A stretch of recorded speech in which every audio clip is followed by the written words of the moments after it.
Сәлем достар, бүгін сіздермен шұбаттың адам денсаулығына пайдасы туралы ақпаратпен бөлісеміз. Сіздерден подписка лайк, бізден ақпарат. Шұбат түйе сүтінен дайындалатын сусын. Шұбатты бір қорландырып алады да, одан әрі ешқандай ашытқысыз ашыта береді. Дәстүрлі қазақ қоғамында шұбатты торсықта немесе ағаш күбіде ашытқан. Ол бір тәулікте өз бабына келеді. Шұбатқа арналған торсықты түйе мойнағынан жасайды. Шұбат ашытқаннан кейін оны адамға берер алдында шайқап көпіршігін жақсылап араластырып ұсынады. Түйе сүті бұл түлік суды аз пайдаланатындықтан майлы болып келеді. Қуаты мен дәрулық қасиеті қымыздан кем емес. Қымызда 499-528 килокалория болса, шұбатта 789-991 килокалория болады.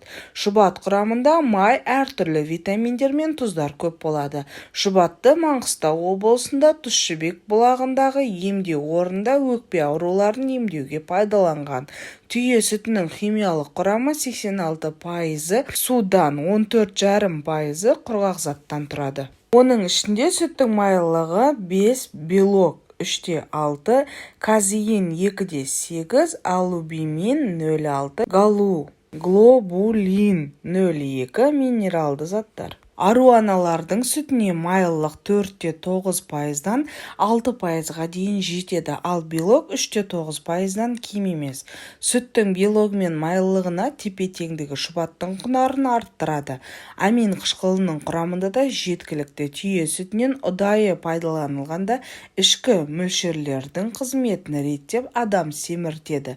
Қазақ емшілері түйе сүтін науқастарды емдеуге қолданылған.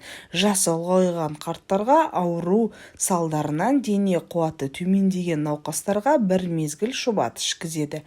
Шұбатты ішкен соң адам денесі балбырап терлейді, ұйқысы жақсарады, сергейді, біртіндеп семіреді.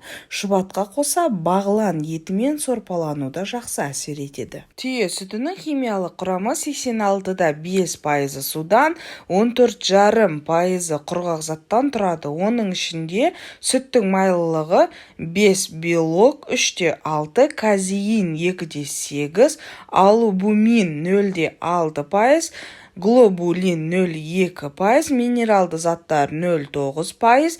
Әсіресе қос өркешті қазақ түйелерінің сүті емдік қасиетімен құнды саналады. Аурулар ем болатын аурулары: біріншіден, кеңірдекшелердің созылмалы қабынуы, жел, өкпе, күшәла шұбатымен емдеу жақсы нәтиже береді. Ол үшін 2-3 тал күшәланы түгі қырылған түйе сүті құйылған сабаға салып, әбден пісіп, жылыдай орап, түн асырған соң бір кеседен күніне 3 рет ішу керек. Осылай 2-3 ай жалғастырса, сырқат адам сауығып кетеді. Мұны күшәла шұбаты дейді. Екінші, асқазан мен ішек жолдарына қара жел байланып, ас қорыту нашарлағанда халық емшілері шай тосабы арқылы емдейді.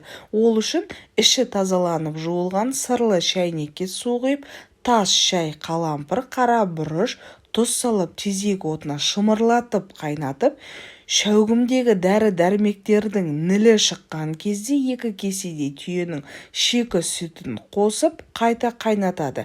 Әбден демделген қызыл күрең шайға бал, қаймақ, сары май қосады да 1-2 кесе ішеді. Бұл емді осылай бір мезгіл жасайды. Жүрек ауруы бар адамдар байқап ішкені жөн. Пайдалану мөлшері жағдайына қарай ішуге болады. Түйе сүтінің құрамында май, белок, түрлі витаминдер және қант бар. Сіздермен ақпарат бөліскен Адамант тағамы денсаулықтарыңыз мықты болсын дей отырып, бізбен бірге болыңыздар.